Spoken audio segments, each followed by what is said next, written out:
Untamed is going to be untamed. It's going to be a little crazy. I want to talk to my people. I want to talk to my brothers and sisters. We can have grace and humility in how we interact with other people. Oh, hot dog, look at you. And nobody talked about what's really happening. And let's have conversations about what truth is.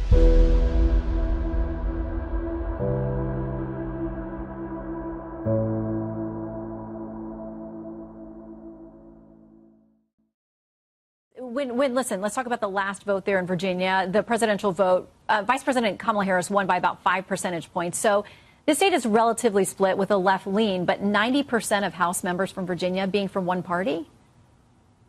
90% of Virginians are not Democrats. That's true. Correct. But about 100% of Virginians want election results to be respected. We're deeply worried that Donald Trump will try to interfere with the election results this November or in 2028 because we saw him do it before. And we have to have a Congress that will stand up to it. In 2021, all 5 Republicans in Virginia went along with Donald Trump in his effort to overturn election results. And so we're giving Virginians a chance to vote, which Republican states have not done, about whether they want to have a congressional delegation that will stand up against Donald Trump's tyranny.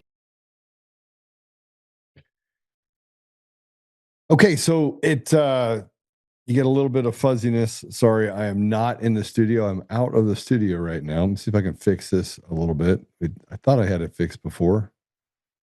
Let me see if I can autofocus it, see if that helps. It might not help. It might just be me.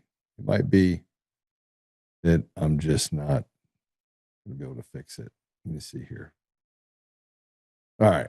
You get what you get today, just so you know. He didn't want to say the quiet part out loud, and that is that we have stolen elections. I keep putting this up over and over again. Skip has done a great job on Twitter digging into all the different information we've had over the last 5 years. The most troubling thing about what we're dealing with as a country is the gaslighting that is happening on the radical left. It is out of control. It's out of control.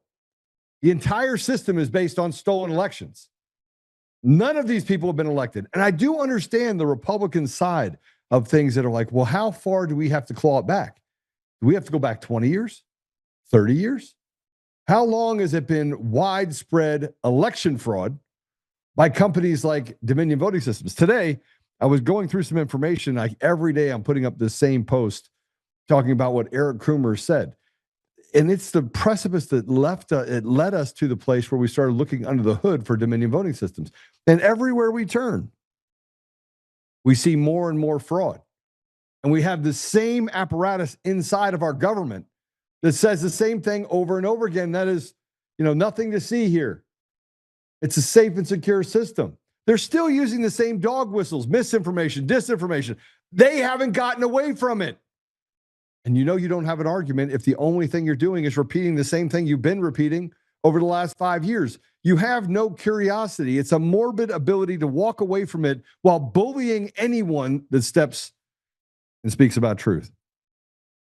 And we need to show you something about elections. Guess who's in charge of the elections in a township called Waconisco Township in Pennsylvania. Just play this. For me, I'm a transgender woman who lives in America. I have tried for a very long time to get my bottom surgery, but unfortunately it's been out of my affordability level for a very long time. In America, I'm disabled on SSDI, and I only get Medicare for my health insurance. I'm grateful to have medical care, but at the end of the day, it's not enough. I have tried for years to get my bottom surgery, and the bottom line is, I hate to use that pun, but it will be cheaper for me to go to Thailand or Canada to get my bottom surgery than in America. My copay is 20% because I only get Medicare. That's all I get. I didn't qualify for Medicaid. That would have paid all these costs. So, on my limited income, what I'm trying to do right now is actually raise some money so I can go to Thailand and actually get my medically necessary procedures.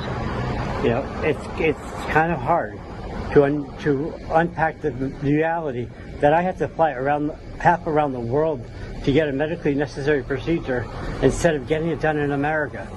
Could you imagine having to go get a procedure in another country just because America doesn't, is very limited on doing those procedures?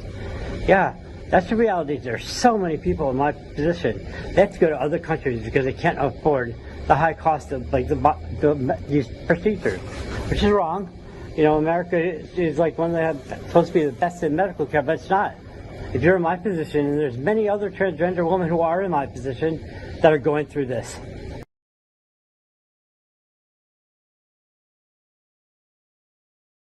That dude needs Jesus. And this is what sickos promote. Sickos promote this. And he says it's medically necessary. Now, what's medically necessary is that you actually probably need to go see a psychiatrist because something's wrong with you. It's a mental illness. And I think there's a contagion, a social contagion that leads people that are just weird and mentally ill to a place where they just want to be self-important. They have to identify with someone. I think it has more to do with the fact that people just feel invisible. And that's what these systems have designed it to be, is that we, be Kardashians, be this, be that. But you got to be special. I'm here to tell you something. You're supposed to live your life, and most people, if not all people, are not special. You're just not. Even the ones they say are.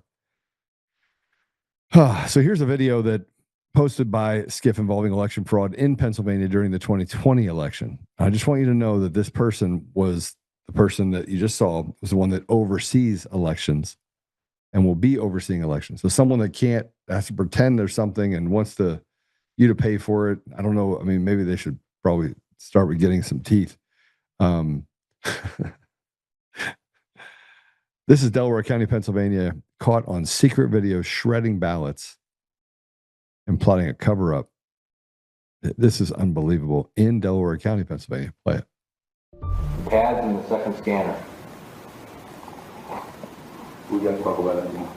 Why? Go on. Here's Tom Gallagher again, lawyer for Delaware County, destroying voting machine tapes to bypass the right to know request. And then let them try to figure out what we did.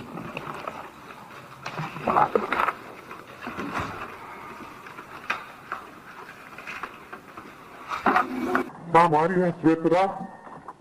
It makes you feel better? Yeah. It's just so many times, I didn't want to try to pick it out and take it through stuff flat. Oh. We're going to have a little campfire going. And that was 4 prizes. What we have here is evidence. What we have there is evidence. Right? Let them figure that out. Yes, but what I don't understand, and this makes me nervous, is why tapes were being thrown away. So what is... Those tapes were... No, you guys have been throwing away tapes, so what tapes are you throwing away? Like, why? Because they're unidentifiable. There's no way they could, But we've been that way since the November election, so why would you throw anything away? Because you have to save it for 22 months. Well, let's put it this way. Yes, there are tapes that are being tossed, but they are of no audit value. Of no audit value.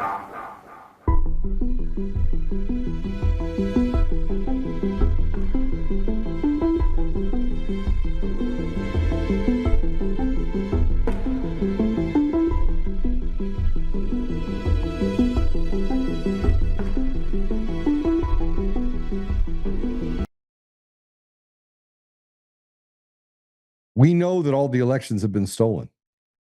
We know that they have treated every whistleblower, every person that's come forward. They have literally defamed them to the bitter end. I've spent millions of dollars. I've been all over the country. They can't shut me up. And frankly, they've gone as far as to send people to my house with guns. Now, it's going to end really badly because the 2 people that did come to my house with guns are just lucky to still be alive. I made it very clear. Somebody comes for me. Make peace with God, because that's That's where you're going. And yet we know that there's a certain amount of desperation that's out there, and they are hell bent on keeping power in this realm of, I call it the synagogue of Satan, which we're going to talk about today. But here's a fun fact about stolen elections. It's not just about putting people in positions of power that then vote to increase taxes, take away rights, restrict your Second Amendment, restrict your First Amendment, pretty much just destroy everything that is good about our country. No, they also use it to raise taxes on you. Property tax, it went up triple. And here's a fun fact. In 250 years, you didn't know this, but in 250 years, the United States has voted to raise taxes 5 times. 3 times have been in Colorado when Jenna Griswold ran elections. The odds of this happening are near impossible. Nobody, even the whack job lefties, vote for raised taxes. This is the gold standard of fraud. California, Proposition 30, 2012, sales tax increase and high incomes tax rates. Massachusetts, question 1, 2022. And you'll notice, by the way, that all of these happened after, but if you go back to 2012, you're not going to believe who was running the elections in 2012 in California. Massachusetts, question 1, 2022, surtax on income over $1 million. Colorado, Proposition FF, 2022, reduced income tax deductions for high earners. Colorado Proposition LL, 2025, retained excess revenue from prior high earners deduction limits. Colorado Proposition MM, 2025, further reduces income tax deductions for high earners. This is what we vote for as people. We vote for the government to get an unlimited amount of cash, have zero accountability, be able to defraud the American voters at every turn. And we're supposed to sit on the sidelines and say, oh, yeah, it's a free and fair election. At this point, we've gotten past the ridiculous, and we should have thrown these people out a long time ago. And it is not a Republican versus Democrat.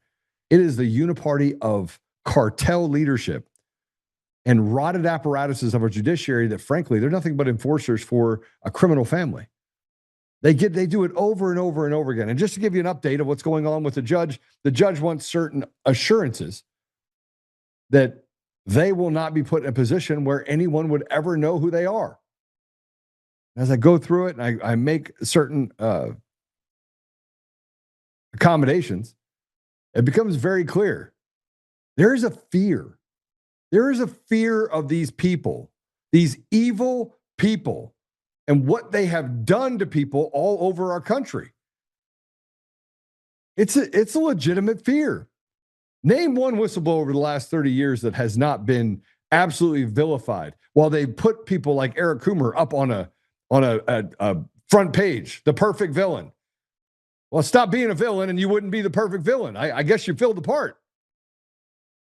But you want to attack and take advantage of people. And I just want to remind everyone that Eric Coomer sued everyone that let me speak.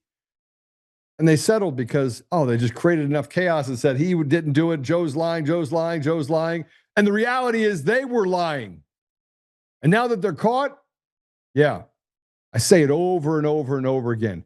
I want my pound of flesh. I want to know that they pay for their crimes. I want them tried for treason. I want them tried for sedition. I want them to spend the rest of their miserable lives in prison. And they should. It has not been a victimless crime. Men, women, and children have been murdered and raped. Illegals have come across the border and taken entitlements they don't deserve. The entire country has turned into a slave state where this replacement theology is the thing that captures our society. And we sit back and we watch it happen. And only from the grace of God, from our guests to other people like him, like me, that stand up and say, no, we're not doing that. We're not doing that. And now we have an opportunity going into this election to fix it. Here's a post that I put up talking about these stolen elections. Go to 5. They steal all elections they want. It's time to take back from these synagogue of Satan demons. They're demons. These are evil devils. Well, we have a guest that's coming in. And you guys already know EM's been on the show many times, a Green Beret. He likes to fight like me. I mean, we're prepping for it. I'm literally just I'm hitting the stacks. I'm doing everything I can to prepare for it. Is there going to be a fight? I think there is. If we don't take back from these evil demons that are basically destroying our children and society, there's no hope. With that said, EM, welcome to the show. Let me get the mic on here. It's good to see you, Joe. It's been a little bit. Been a little bit. How you doing? I'm doing all right. I haven't lost any more hair, so that's going for me. Well, I didn't think you were trying to grow anymore, though. Well, I didn't say I'm at the point where I don't think there's any more to lose. That's what I'm getting at. Yeah. So, what have you been up to? I haven't had you on in a while. You've been kind of out there still fighting the fight. Yeah, I finished the first novel. Now I'm moving on to how are they, which is the fight over the last 400 years up to here. And now I'm starting on the second one, thinking through how are they fighting now and what fights, what are the mechanisms they're setting up to continue the fight moving forward. What do you think we're dealing with right now? What do you think if you had to look at this and go, all right, it's 2026. They've been lying to us about everything, lied to us about COVID, you can go back 20 years. This apparatus, this intelligence apparatus in our country has literally lied about everything. They haven't told us the truth about a single thing. So what do you think the outcome is now? Because I think the people are finally at that place where they want to kick out every illegal. They just do. And I don't mean every illegal, meaning the ones that are working their job, doing the things that they have been doing, have been here for 20 years. I'm talking about the 6-8 million people that came across the border over the last 4 years. They just want them all out. Yeah, unfortunately, I think 100 million people are going to have to go. And some of them are legals. And that's just a reality, or we are done as a people no matter what happens. I don't actually think they're that big.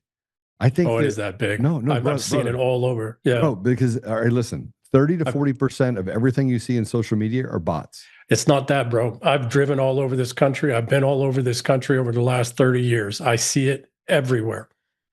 And I see the native populations who can't afford houses anymore living in RVs everywhere in this country. That is very everywhere. True. Living on side streets, living in little pullouts, living everywhere. So the native citizens have been pushed out and all these homes are full. They saying we don't have enough homes. In my neighborhood right here, which is not an inconsequential or poor neighborhood, they rotate them out about every 6 months. They rotate out people? Yeah, they rotate in families. They come here pretty much close to nothing or a little bit, and they leave here BMWs and Mercedes. This is very true. And this is happening in every community of everybody I know. Yeah, but the numbers are far larger than we know. Well, I mean, so I will tell you this. You're right.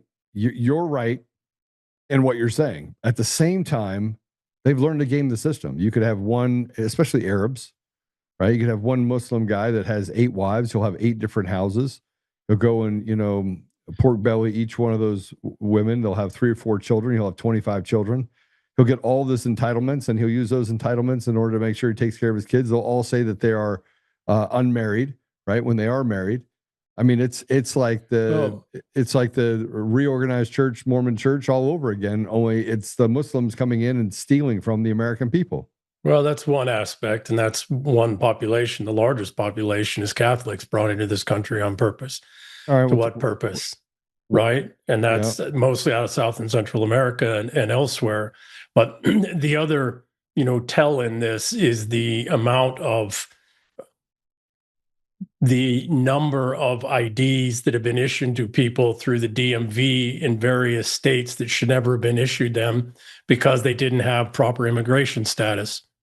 And that's tens of millions, and that's verifiable. All right, tens of millions of people. So how do we reset this when our entire government is against us fully?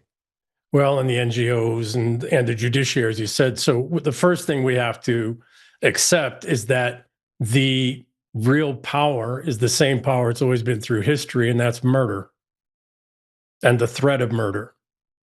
And that ever-present threat of murder is keeping judiciary, sheriffs, politicians, bureaucrats, NGOs, high net worth individuals in line. Well, you can't keep me in line. I'm all about the fight. Well, you are an abnormality. You know, well, I think you're about to fight. I think there's a bunch of us about to fight, and we know how to fight. That's the other part, but is that they're afraid. but who, right? So the part of the problem we have, and I've written on this a couple of times, right? Part of the problem we have is this devil's legions, which is a mixing of cartels, you know, organized crime, intelligence community, special operations community, law enforcement communities, et cetera, you know, terrorists, et cetera, around the world, that have all been brought together during the global war on terror as a single, you know, unified force. And they're everywhere, absolutely everywhere. In communities, I've had them show up here at my house at a daughter's party. They're everywhere. And that threat is everywhere, and it's ever present. And we have to, as a people, accept that the real power in this country is not elections. It's the threat, the mortal threat against anybody who might stand up against the elections in a position to do something about it. Yeah, that's one side. Yeah, but that brings me to the other side, which is that we're just slaves. We're just sitting here watching it all happen. Correct. So when does the threat actually turn around? When do we actually have the ability to turn around those threats and push them back in their face? Well, two things. One, you know, first part is that we have to address the ever-present, you know, physical mortal threat to those in positions of power and influence over, you know, electoral systems and processes and post-electoral systems and processes. The second piece that we have to, you know, come to grips with, in addition to the fact that murder still rules everything and that it's widespread and rampant, the second thing that we have, and the threat of it, the second thing that we have to come to grips with is the two voting related folks that you showed in the video prior, and that is that we have a massive and rampant and intentionally fostered and fed mental health crisis. And that we've allowed the insane, truly insane, to rise up into positions of influence and decision making. And I don't think anyone would actually disagree with you. I don't think they could ever disagree with you. My point is that we now at that place, okay, we work the problem. We work the problem in such a way, and I see this unity coming together. Look, people on the Democrats are just as unhappy as the Republicans and the independents. I mean, there's a lot of really unhappy people. It is the haves versus the have-nots, and the haves are the illegals. Like, there's a lot of illegals, and then there's a smaller group of people that says, you know, and we're gonna cover this because I need your help on this one. I haven't seen organizations come together so strongly against a single individual as the ADL and the Jewish Coalition and all these guys came against me. I mean, I'm just Joe in Colorado, right? I just have a podcast, and they literally have done some pretty terrible things. So how do we address the Satanism in the room? Yeah, so for me, I'm not a Satanist kind of guy. What I am is, those are mentally ill people, malevolently mentally ill in many cases. So however people perceive it, No, it's pretty satanic, brother. It's pretty satanic. Well, it can be, but that's not how I see the world, right? Or the lens through which I see the world. I don't think, Joe, I don't think there's a set answer or strategy or plan. It's a matter of be prepared. And at some point it will kick off.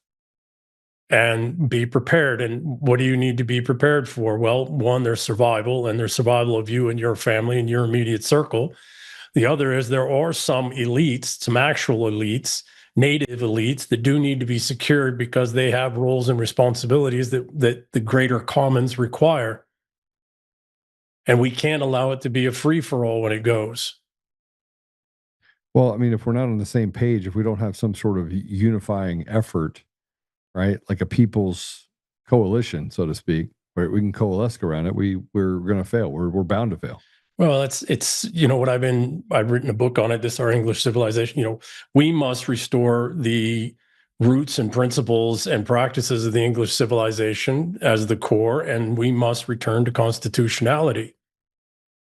A forced return to constitutionality, because voting harder isn't going to do it. Yeah, we're not going to be able to vote our way out of it. No. But we still have to go through the motions. We still have to go through the process. We still have to do everything we can to try and reset it. So again, the founding fathers of the country for 20 plus years, almost 30 years before the Declaration of Independence, did absolutely everything they could within the strictures of the system, knowing full well that they were not, well, in the latter half of that effort, knowing full well they were not going to succeed through the system, and that there was every likelihood that they were going to have to go to, to blood at some point to have any real recourse. But they went through all of the processes, as you're doing, as others are doing, in order that when it went to blood, we have as much legitimacy within the constructs of the English Constitution at that time, and now the American Constitution is absolutely possible. And we had a substantive and broad and deep body of evidence of how the judiciary had been corrupted and used against, the colonials. And that all had to happen. That's all happening. That's all. There's a lot of solid things happening. Anybody who thinks, however, that those solid things happen are going to stop, the shedding of blood, I think is a little missing the mark. Yeah, look, we can already see that blood has been shed, but it's been our blood that's shed. But Yes. we maintain this decorum. We maintain this civility. Civility, right? It's false civility, though. I mean, let's be honest. If we go into another country and bomb the shit out of it, and we can do all the things that we do in other countries, and have Israel go in and destroy Lebanon. Now I'm not anti-Israel because part of my family is Jewish. My whole family is mixed. But I think that the leadership that we have is rotted to the core on both sides. And you can't talk about civility and talk about being peaceful while you're out there just destroying people and murdering people in the street and having judges and put them back on the street. Well, it's like the serial killer getting upset at me because I spoke to him indelicately. Yeah. Well, I think that people have had enough, and I think they see the rotted judges for what they are, just rotted trash. I want to go back to something you said earlier, Joe. And again, this gets something I articulated too. We need to be very careful and not believe that all of these people are just evil and malevolent. Many of them are, as you are brought up in your entry, many of them are afraid because there are murders that happen all the time. There are packets of photos of people's kids that show up all the time. There are, the children or siblings of people who get corrupted with drugs and prostitution and other things all the time. Owned. Right? And so the thought that the mob, the mob state isn't doing mob shit everywhere all the time. You asked, where did this start? Well, what is this? What we're looking at, and people could look at it exactly, we're looking at Tammany Hall countrywide. And we're looking at Tammany Hall particularly as it was dramatically accentuated in and around Prohibition. Everything that we have now is just the illusion of an economy and the illusion of a country, and everything that we have increasingly since the Prohibition is a mob state. And there is no way to vote your way out of a mob state, particularly when the mob directly, and I've written on this extensively, directly fused or even fostered the intelligence agencies in the 1940s, starting in 1941 with Operation Underwood. We spent a lot of time, people want to talk to me about what happened in the past, and I'm like, all right, well, the strategy going forward is we have a chessboard in front of us right now. Let's play the chess pieces as they sit. And it's good to understand what happened in the past, but it leads people down a path where they start hitting the brakes, because then they start thinking that the landscape is 80 years old. It's not. Landscape's not 80 years old. The landscape is 2 days old, 3 days old, 5 days old, 10 days old. The landscape's over 100 years old. And the problem is if we keep trying to play the game that's in front of us right now, every aspect of the game is within the bounds of the enemy, and they have a counter for all of it 10 times over. Well, let me be the arbiter of reality for this really quick.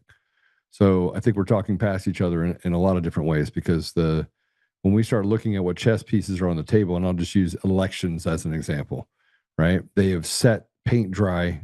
They have set these pieces in place in order to make sure that they can maintain and select at will whatever they want at any time. So the only way that you actually stop that is you destroy the chess pieces. You take them completely off the table and make them have to reset so that you can see it again. Because then it pushes us to a place where now we're standing toe to toe and you can't move the goalposts anymore.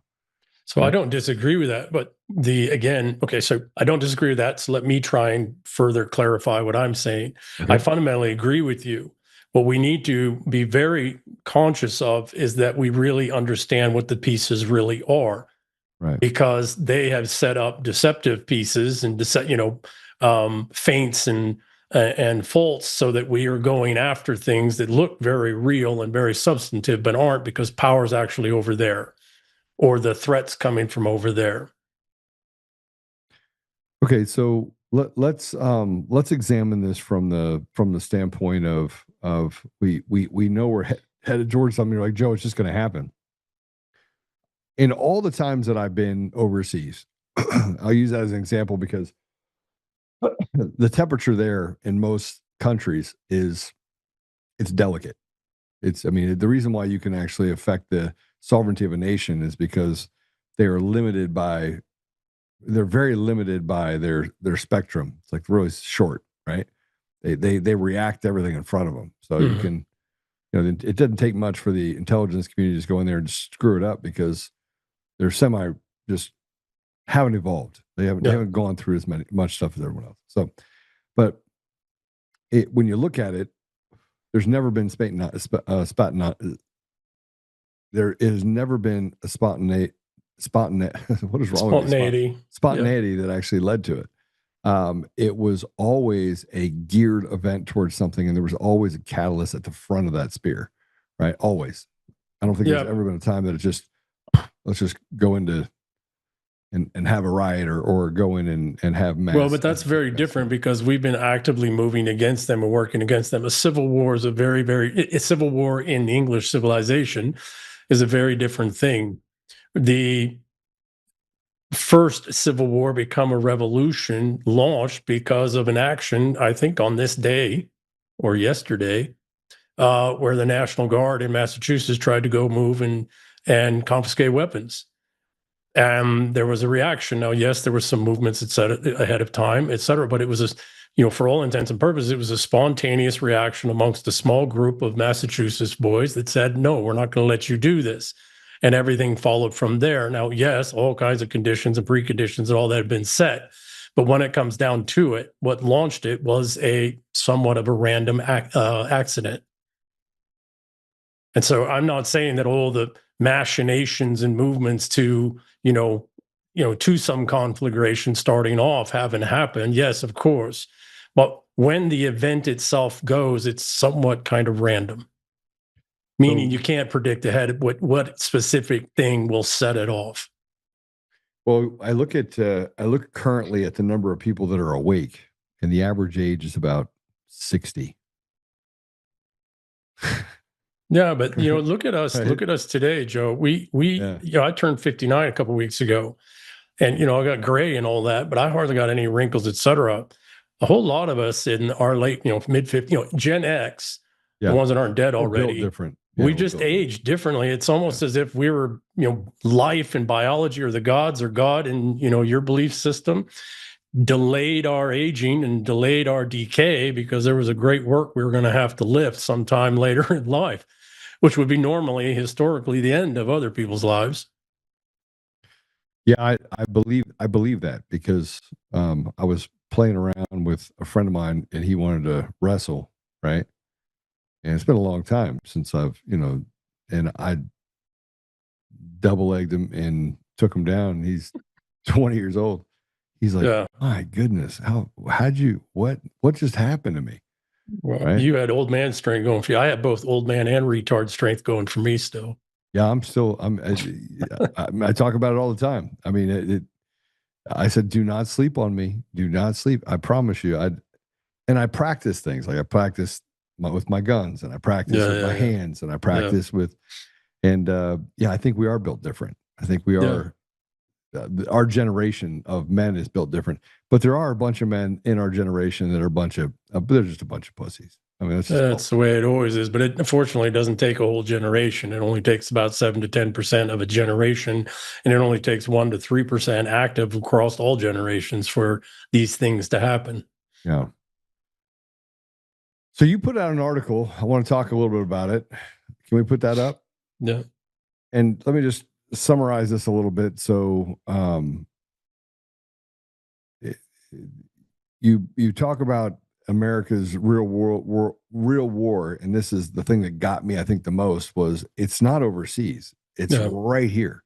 Like, it's right here in our backyard. And, you know, I know you're not a very spiritual person. I pray for you just because I want you to know Jesus, but we've had that conversation before.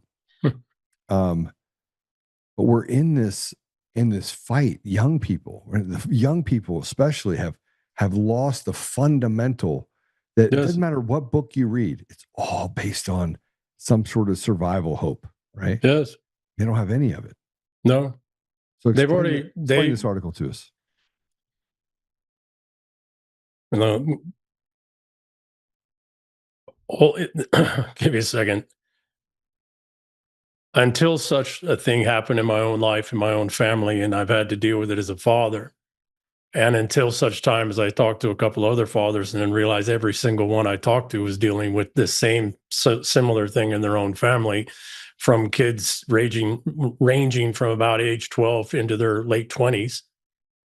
And since in the last month or so that I've finally talked to some friends and some people, and then they're articulating themselves and it's about 60% of families that are dealing with at least one child who's been absolutely and utterly emotionally, psychologically destroyed by, the enemy. The very same people who rigged all the elections and all of that have been using nonprofits and NGOs to wage war on our children in absolutely every way possible, to demoralize and drive our children into a place of despondency and despair and self-destruction, so that they're not available. They don't have the emotional and cognitive capacities to see the system for what it is and to stand against it with us. No, I totally agree with you, but I think that in large part it's because we got our hamster wheel in our generation, specifically, maybe the one right after us, got bigger. It took more energy to actually turn it. It took more meat off the bone. Yeah, well, that's the resentfuls, right? The resentfuls are always expanding the complexity of the artificial reality tunnel. The real problem is that, and I'll go to your faith and use it as an example. We went from faith in our God, faith in our gods, faith in our civilization, to faith in money. And we all chased money. And money is the tool, and money and wealth, money equivalents, and that's the tool and the wealth of the enemy. And whenever you're using the tool and you're pursuing the tool and the wealth of the enemy as a measure of success, you are feeding the destruction of yourself and your family and your children and your descendants. So but you went into actually more depth, and I'd like you to expand on that, because I mean you just simplified something that I found fascinating when I read it, because it was not complex. It was very simplified, but it brought in all the other aspects of what we're dealing with, not just young people, but how we take care of those young people. How do we service? I mean, there's so many opportunities for us to take the wrong move, because there's so many other influences in society that even if you were able to course correct your children, there's all these things pushing in on them, saying, no, don't try. He's as stupid. Your dad is stupid. Your mom's stupid. Yeah. Right. So you're being demoralized in your children's eyes by the outside world. And instead of trusting and leaning into the family, they find themselves leaning into all of these perversions. Well, and not just that, but they wind up turning on their own children. As useless, as troubled, as this or that, and they don't take a step back and look at how did that child get into that position. Well, twofold. One, the enemy was distracting us with all these other high-level hamster wheel fights, while they were steadily every day in the schoolroom and on social media and in media itself going after our kids. And our kids were doing absolutely everything they could. I've watched it in my own, to maintain their sanity and try to get our attention. But we were too busy fighting big fights until 5 years, 10 years, 12 years, 18 years later, and we realize our child has been destroyed, and maybe permanently. Well, I need to, so, I mean, look, I think I'm immensely blessed. Both of my children are in their 20s, and I spend a rock solid amount of time making sure that I don't lose them.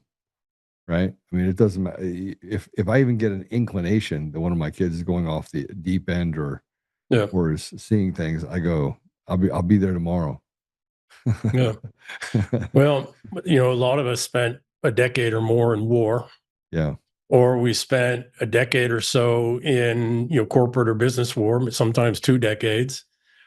A lot of us, more than 50% of us have been through at least one divorce, and the family courts throw nuclear weapons into our children on purpose. That's the most destructive. If we were to do away with one thing that I think would help set this country right, it would be do away with family court and the whole practice of family law and all of it. This is an evil, evil system. But well, it's designed to create chaos and pain, because chaos. Well, and pain it's designed to drive men and women apart. It's designed to destroy men, but realistically, what it is designed to do is destroy our children, so that this evil, malevolent, resentful system doesn't have future generations to stand against it.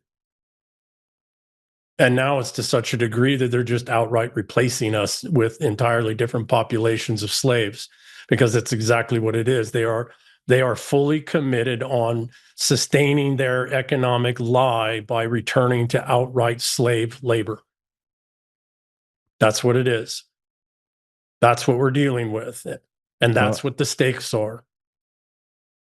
So I need to I need to put some bookends on your article. And by the way, we put it in all the deals, so you can in all the chats, so you can actually see it. If you're listening to this on the Apple Podcast or Google Podcast or Spotify or any of those, just pay attention a little bit further. We'll give you the information on how to get a hold of or read this from EM. But I want to I'm going to read something, and I'm going to bookend it with something else you said. So two distinct paragraphs in this. This wasn't collateral damage. This was the main effort. The long war, the smart war, the one that cost nothing in headlines and everything that matters. While we were out winning every gunfight, every boardroom knife fight, every election, and every border skirmish, they were busy at the kitchen table and the classroom desk and the pediatrician's office, turning our blood into ghosts. You ended it with this.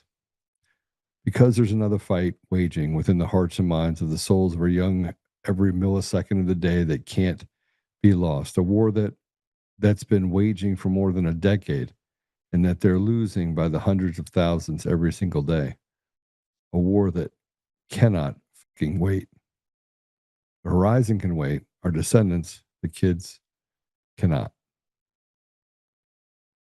So I need to ask you this question, and I don't have permission to ask this question to you. EM, you're going through this, I assume, now. Oh, yeah. So is a lot of others. I don't want to talk about a lot of others. I want to talk about you, because you're actually the one working it out, trying to work the problem to get to the solution. So you have how many children? Just the one. And your one child is going through this right now. Oh, yeah. And so you're running after her? You can't run after them. Their reality has been warped and twisted so much you can't run after them, particularly not if you're a man, particularly not if a man of strength and substance. You have to stand still, and you have to let them smash themselves against you every once in a while. And then you have to stand firm and not react and not respond. I mean, some things you do have to say for their safety and security, but you don't chase them. And you let them know that when they bounce off, when they're ready to come back, you're standing in the same place. All right, in the same way. So is it more important to stand in the same place, or is it more important to pursue them so that they know you don't want them to be lost? I think this is the thing that I struggled with the most with my kids. So reaching out to them, yes, maintaining a tethered connection, yes, but chasing them, no, because first off, they have to work certain things out on their own. And they're not going to be able to do that if that is the thing they have to do on their own. They need to know they can come somewhere safely. They need to know just beyond the parent, there's a whole network of family that they can go to and talk to. The tribe, right? And each of the tribe members are different, although the tribe is the tribe, and you're going to pretty much get the same answer. So you're not going to be able to play the mommy-daddy game, right? one of the things that does give me great heart is, because my daughter's turning 18 here soon, and so she's in the heat of it, of those, final big decisions about life, is that most of the same guys I talk to, most of them, not all of them, but most of the same guys I talk to whose kids are in their 20s, mid 20s on, their kids came back home and are doing pretty good. Yeah. Right. But unfortunately, some have lost their kids permanently, suicide or overdoses, et cetera, or just straight up madness, just Right. went fully insane. And it seems that if girls have had a good, solid father and he's been there enough of the time and in enough of the ways, that she'll come back to him at some point. But we can't chase them, partly because of what that does is it feeds the madness. And this is, back to the earlier things and then the piece I wrote. And I thought about that this morning and wrote it out. And I don't have it memorized because I just was feeling it. And I wrote it out this morning. And I'm writing a book right now called The Art of Being a Woman, the follow-up The Art of Being a Man, which is 101 meditations to try and help my daughter and other daughters, because most of the guys I'm talking to, we keep talking about how demoralized and messed up the young men are and how weak, et cetera. But when I look, all the men that have daughters, their daughters are just a wreck. A wreck. Yeah. And because if you're going to just demoralize and destroy a civilization, a civilizational people, you go after the women, you go after the girls and the women. Yeah, maybe I'm just naive. I don't know. I pursued my daughter. I mean, she was so mad at me. I mean, this is me laying on the couch. You can charge me per hour. But my daughter and I became not estranged, but pretty much estranged when she was 16, right? So yeah. I came home. I stopped working overseas. Yeah. I committed to be a dad. And then I had to make some hard decisions because she was a hard-headed, strong-willed our children. Lady. There are children. Oh yeah, there are children for sure.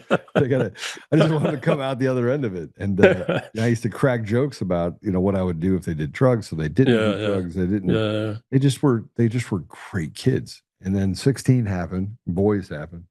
Remember the first boy she brought home? I was like, "What are your intentions with my daughter?" He didn't last like 5 minutes. She's like, "If you can't handle my dad." Yeah. This kid, I don't remember what he said, but I think it was, "I don't think anybody can handle your dad." I was like, good answer. Yeah.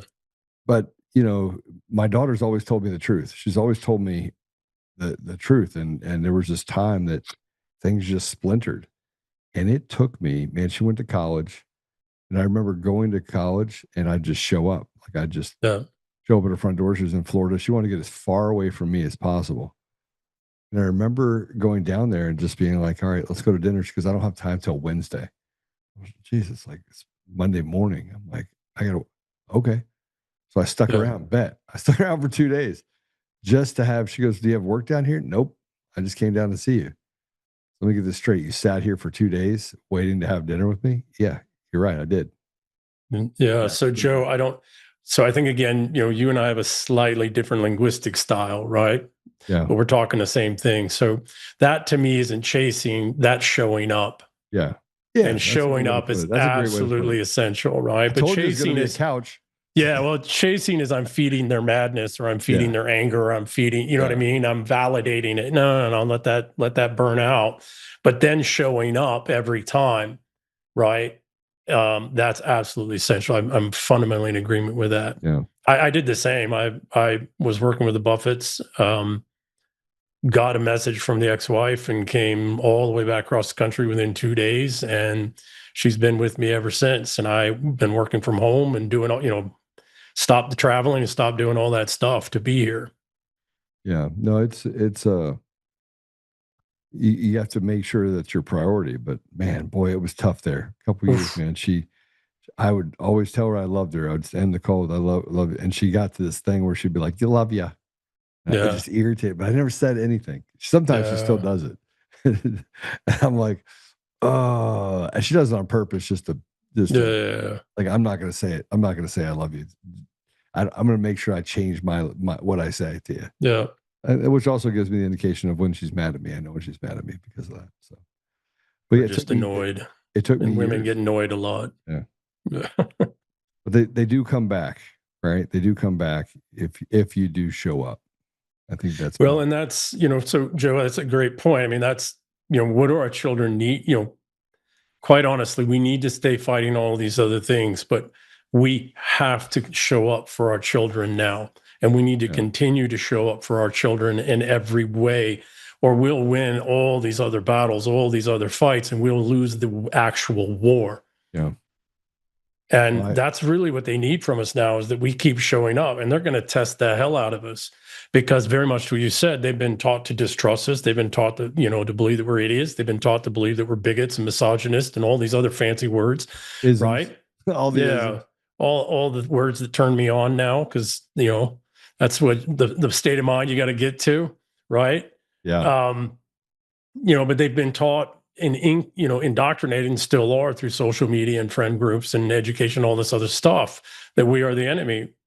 Okay, well, let's just keep showing up. And let's, I have a saying that, man is the unmovable object and women are the unstoppable force. Well, I would broaden that a little bit. Our kids have all been taught to be women, male or female. Yeah. And so they're all unstoppable forces at this point. Yeah. So that leads me to kind of my issue with our side of the fence, let's call it, that the ethical part of the fence, is that in large part, gray hairs, blue hairs, whatever you want to call us, right? I have a little less gray hair, but you have a couple years on me, but I'm catching up to you. I see it. I'm picking it up. It went sudden, by the way. Yeah, goes sudden. But we also haven't given them a seat at the table.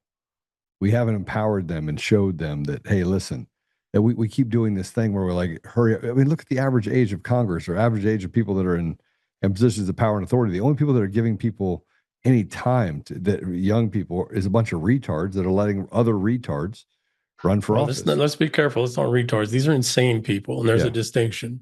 These aren't retards. They're insane, and insane can be very brilliant, but insane. I would agree with that. I would agree with that. I would agree with that. I call them retards because it's fun. Yeah, it's fun. I love that word. I do. I do love that word. Yeah, I'm gonna bring that word back. As a matter of fact, I'm gonna write a whole book called "Retard." I'm just gonna, how you can use. Can we throw in for the high level retards? We start calling them droolers again. Yeah. If we're gonna get in trouble today, let's just get. Let's go all the way in, man. Let's go all in. Yeah, that's what I say. I said that the world's started going to shit when we started taking retards to the zoo. Yeah. Well, let's let me just ask your opinion on this specifically. Yeah. Can we come back if we give kids the ability to have the reins? I truly believe that the key is letting them fall down, skin their knees, and know that even if it hurt, it didn't hurt so bad you don't want to skin your knees again. That's like one of the things we used to jump trash cans, and when we fell, it freaking hurt, right? Yeah. We were like, rub some dirt in it. I'm gonna land it this time, right? That type of mentality is not there. It's bubble wrap, wear a helmet, right?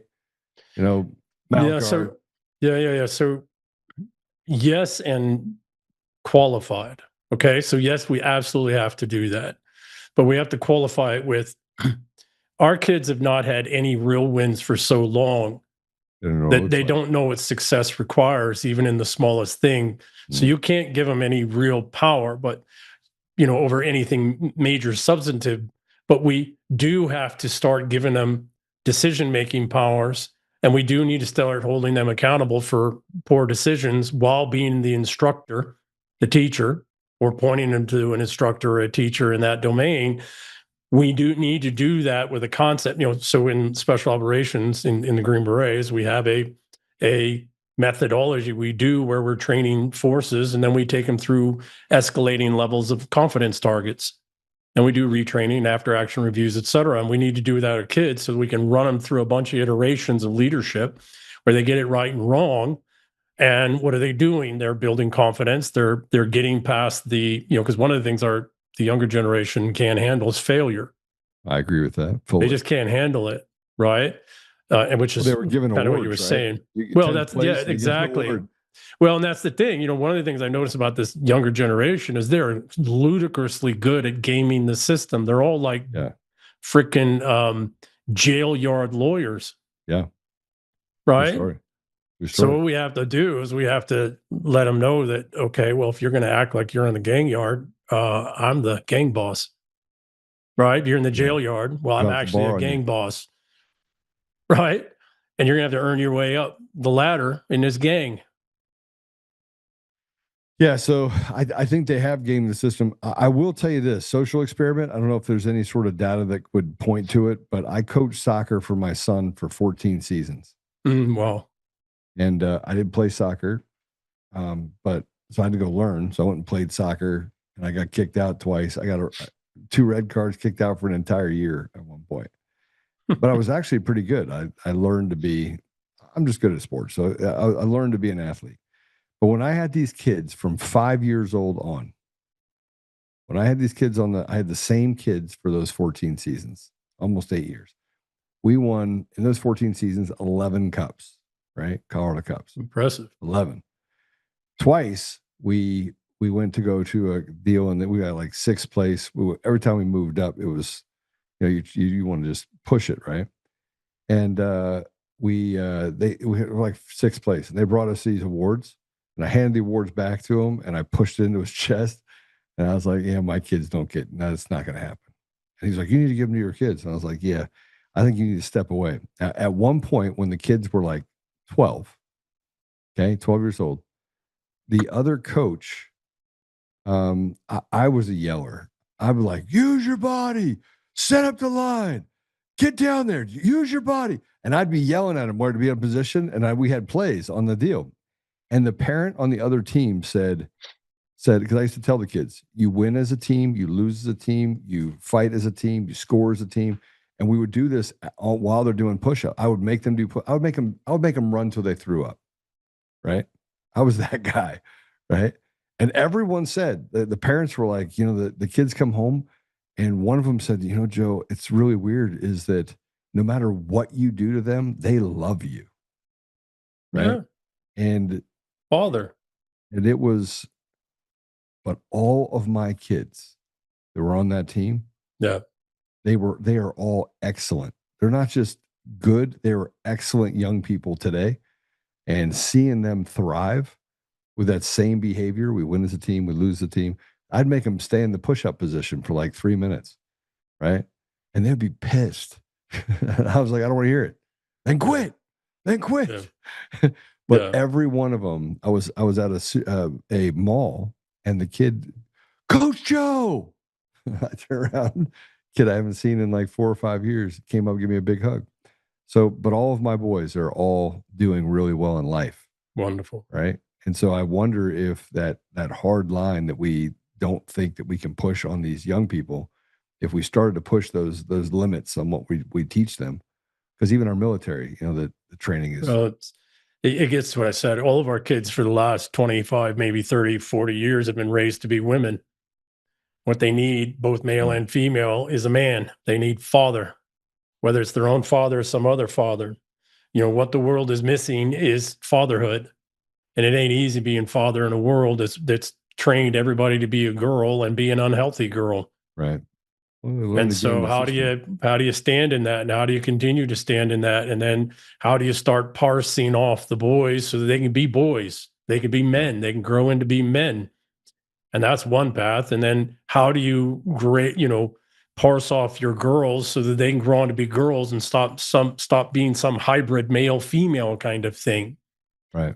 And this is not an easy journey, and we need to do it. And we need to do it exactly as you said. We need to do it as a tribe in our communities, family first, right? Family and close network first, but then communities. We have got to retake our schools. We have got to retake our education. If that doesn't work, just pull your damn kids out of school. Let that whole edifice collapse. I agree all with of you it. fully. We need to go after social media hard. And I don't mean regulate and, restriction, give more government power, et cetera, but we do need to go after content restrictions. We do need to go after parental controls for ages all the way up to 25. Are you serious? Because the brain's not done developing until the age of 25. I think if you're 18 years old, you're old enough to die for your country. You can trip and fall. Can't buy alcohol till you're 21. Can't buy weapons in certain states until you're 21.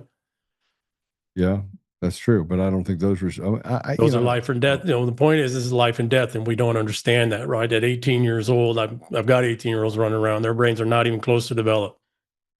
Yeah, but you have 18-year-olds that are in the military that can go die for their country. Okay, have you been around 18-year-old privates? They're dumb as. Oh, I know. There's a couple of them that are actually not so bad. 18, 19-year-old privates, and now they're learning to be good, and they made, they volunteered for at least the first time, and so they're on a better path. But I'm not gonna lie, I was dumb as hell at 18, 19 years old. I was just a big dumb jock. That's exactly. Who would love chemistry and physics and math, but I was a big dumb, dorky jock. Dude, yeah. I chased tail. That's what I did at 18, 19. Did everything I shouldn't have done at 18 or 19 years old. I think that's what we're supposed to be doing at 18 or 19, historically. Yeah. But before Jesus for me. Yeah, I don't think he'd be offended, right? No. But our real wars at home, we've been losing that war because we haven't even been fighting it. I would agree with that. And what's next? When's the book's going to be done? When's the book going to be done? So As Rome Burns is out now.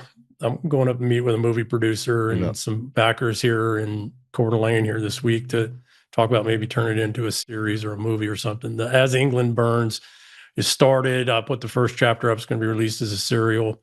It's going into how the war is being fought. It'll go into these things. It'll go into how, like the EU is now trying to use bureaucratic systems to steal Norway's sovereign wealth fund. It's, goes into how governments are using the various means of bankrupting farmers and ranchers in order to actually, the whole purpose of that is not so much the starvation, yes, but it's really about driving them into bankruptcy so that they can, financiers, financialists can come in and buy up those real estate assets dirt cheap and then use that as collateral in the banking lending system. Right. So it's going into how that's being done. And then also it'll go into detail on how the special operations and intelligence community is being gone after, with these false claims of war crimes and all this other stuff as a means to, take the war fighters and the special operations guys existing and previous off the board, but also to reduce dramatically the numbers of people who want to go into that kind of work and learn those kinds of skills, because those are a threat if and when, as we talked about earlier, things go sideways. Well, we know they're going to go sideways. We just hope it goes less sideways. But exactly. The less prepared people are for the go sideways part, the more danger there is for these young people, right? Well, and partially to that, like I'll use a baseball metaphor or baseball reference. I did play baseball a little bit, but it wasn't my sport. When you are diving for the base, you need to know where the base is, what the base is, how big it is, what's standing in between you and the base. And honestly, right now, I don't think we know what the base is. That base is our civilization. That civilization is over 1,000 years old. It's extraordinarily rich, and it has all of these defense mechanisms built into it to help us recognize this bullshit before it ever gets started, or when it gets started. Yeah. Well, I tell you what, I just now was just on there ordering your book. Appreciate it. You can get it on Amazon. You can also get it on Medium. You got a bunch of places you can get it on. The ones on Medium is just a few chapters. On Substacks, the whole book is a serial, but you can buy the book as a whole from Amazon or my website, a signed copy. Okay, so tell us where to go on the website, because I don't do business on Amazon. Just go to the search bar and type in As Rome Burns, and it should come up. Okay. And then there's Kindle, paperback, and hard copy. And then let's put this up there. Your Substack is EM Burlingame. Substack.com. Yeah. Yep. You guys put that up there. As a serial, I'll release, so I write a chapter about stuff that's going on now as I work out what's really going on. And then I write that into the story and I release it as a chapter on Substack. And then once over, it'll take about 2 years to get through that, to work through all the complexities. And as the war is raging right now in certain parts, and then I put it all together as a formal book once it's done. Right. Well, there it is right there. in your newsletter. Well, I got to read it because I haven't read it yet, and I do want to read the new one too. And so we'll have. Well, you that is the new one. Yeah. Oh, As England Burns. England Burns. Yeah. So I'll put that up as and you did one of the tabs at the top there. Yeah. You did a Substack on your England Burns. As Rome Burns, I did each chapter as I wrote them. What I'll do is probably this week sometimes I will put another tab up at the top. It'll say As England Burns, and it'll be chapter 1. Yeah, but I could have sworn you did a Substack where you talked about As England Burns, that you were going to be writing that book, and here's I did. Yeah, I did. Yeah. So I referenced it in the last chapter. You're spooky man. Yeah. Brother, I appreciate you. I appreciate your heart. I appreciate you staying in the fight and sharing your knowledge with others. And I'll be praying for you. I'll be praying for your daughter and for her to come out the other end of this. Well, let's pray for a whole lot of millions of kids, man. Let's pray for a lot of them, and let's get active. All right. Let's get active. Yeah. Right. Take care, bro. God bless you, brother. Truly one of my favorite people. He's amazing. If you have not been on his Substack, go sign up for his Substack and get his book. I just did. So I remember him talking about the new book, and I'd read his other book. And I remember in the Substack, he was talking about As England Burns. It's going to be a great book as well. We're going to take a quick commercial break. When we come back, this is going to be a part of the show you're going to want to listen to. Not that you didn't want to listen to that part of the show, but from my standpoint, I'm finally going to come out swinging. Well, it's too hard it's too complicated, but let me just say this. Anyone that calls you a anti-Semitist or a racist or a homophobe or anybody calls you that, they're weak. But what happens when organizations get together and they say, we're going to destroy this person? Why would they take their time? Why would they chase down Joe Oltmann? We're going to talk about that because I'm on the brink. Actually, it's going to happen. They'll probably, while this is happening, they're probably getting the phone calls that they probably didn't want to have. But that's what they did. And I went and talked to Lauren Boebert, and I was like, listen, why didn't you tell me that somebody told you to stay away from me? She's like, nobody told me to stay away from you. Well, frankly, I already have the email that says that someone did tell you to stay away from me. So it comes down to now they start protecting their own and acting as if they operate in their own concert, but they don't. They've developed this thing where they can slander people behind the scenes like they did in high school and keep other people from and send these emails, what you're about to read, this is what I'm about to read about the Jewish Coalition and the Anti-Defamation League. We got a new name for them, by the way, and other organizations. They go out and they destroy Americans. And they use lies and propaganda, and they defame people with impunity. And they're fully funded by our own government. They step on Americans for the value and to do the biddings of evil, demonic people. We'll take a break. We'll be right back. You're going to love this one.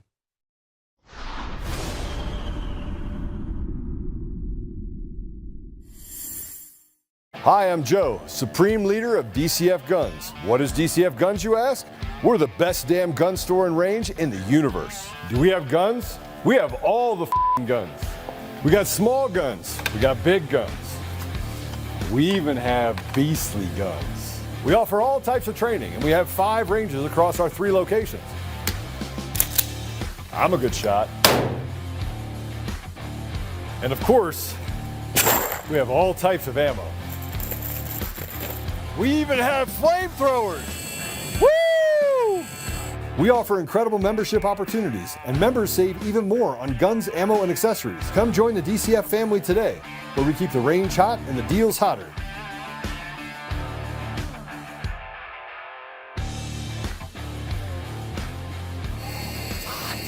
It's hot. In every thread, in every stitch, Honor-Bound USA weaves the fabric of the American spirit. It's not just apparel, it's a testament to God, family, and country. At Honor-Bound USA, we're a family of patriots who put our faith, family, and America first. When you visit our website, you'll find a line of products that embody our commitment to pray, stand, speak, and act. As the official site for the Untamed podcast, all of our products proclaim speaking the truth with courage. We also have the powerful documentary from Professor David Clements, Let My People Go. Identify yourself as one of the few who are willing to stand for what they believe in. Join the Honor-Bound USA family today. Wear it as a badge of honor, commitment to the values that shape us, and a pledge to the bright future we will build together. Because when you're honor-bound, you're not just wearing a brand, you're embodying a lifestyle.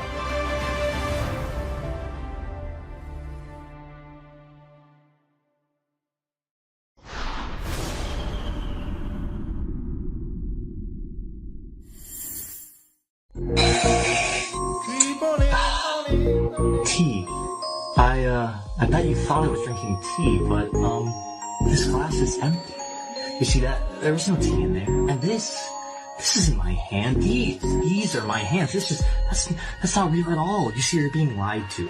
You're being lied to. I bet you thought this was me, but no, this is just a reflection. This was all taking place on a mirror. It was all a mirror. It was all a lie. And I bet you thought I was wearing pants. I'm not wearing pants. And this isn't even my voice. I dubbed this over in post-production. You're being lied to. This is all taking place on a screen, and you are being lied to. You're being lied to. Stan, it's not necessary for people to believe this information in order to weaken democratic institutions. You just have to flood a country's public square with enough raw sewage. You have to raise enough questions, spread enough dirt, plant enough conspiracy theorizing that citizens no longer know what to believe. Once they lose trust in their leaders, in mainstream media, in political institutions, in each other, in the possibility of truth, the game's won.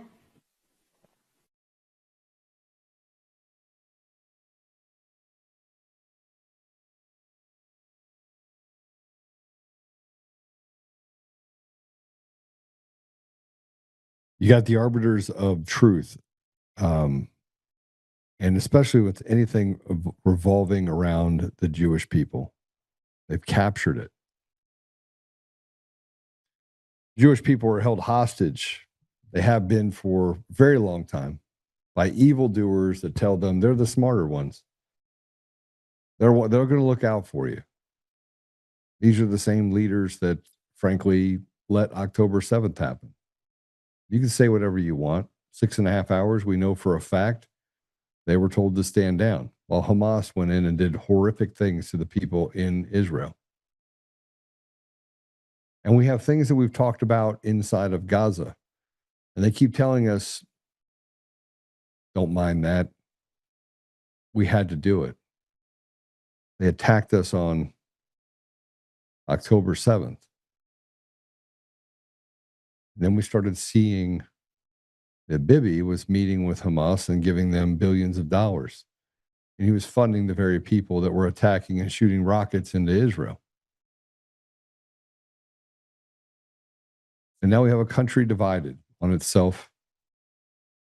And you have LGBT, whatever you want to call it, run predominantly by these same radical synagogue of Satan individuals.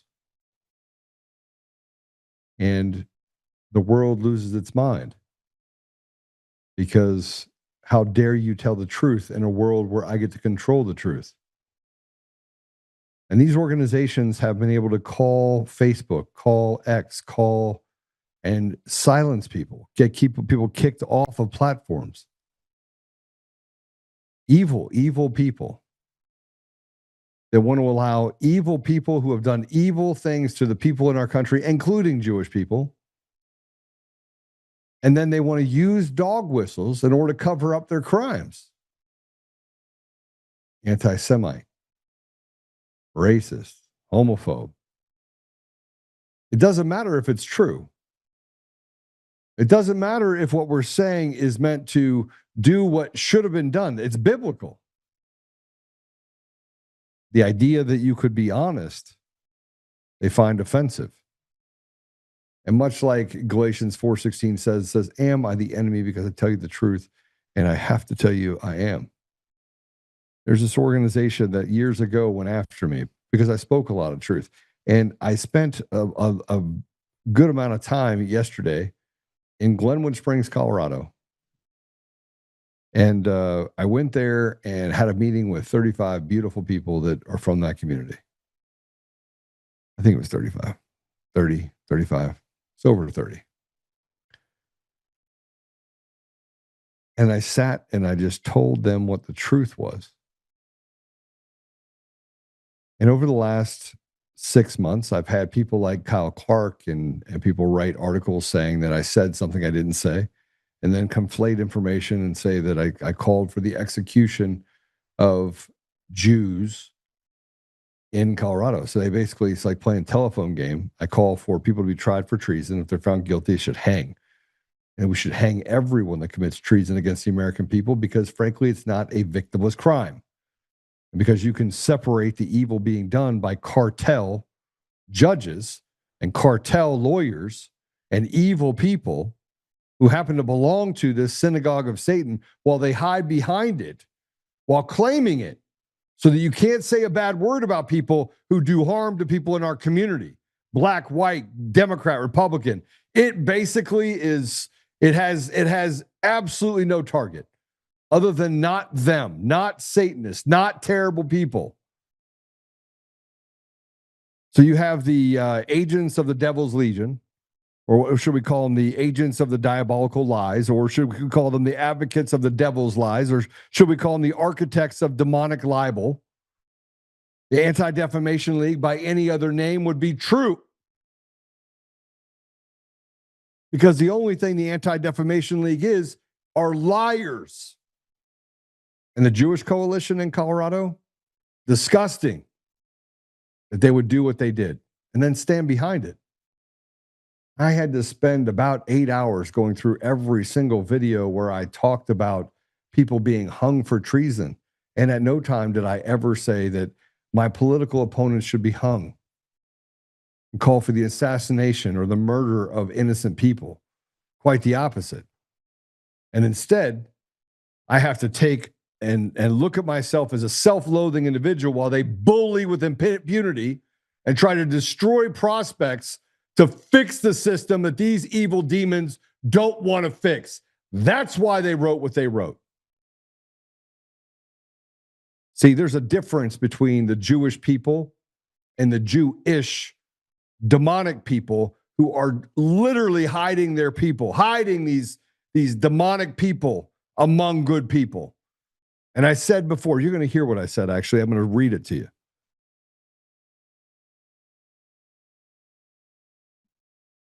These people sent a letter to the Colorado GOP.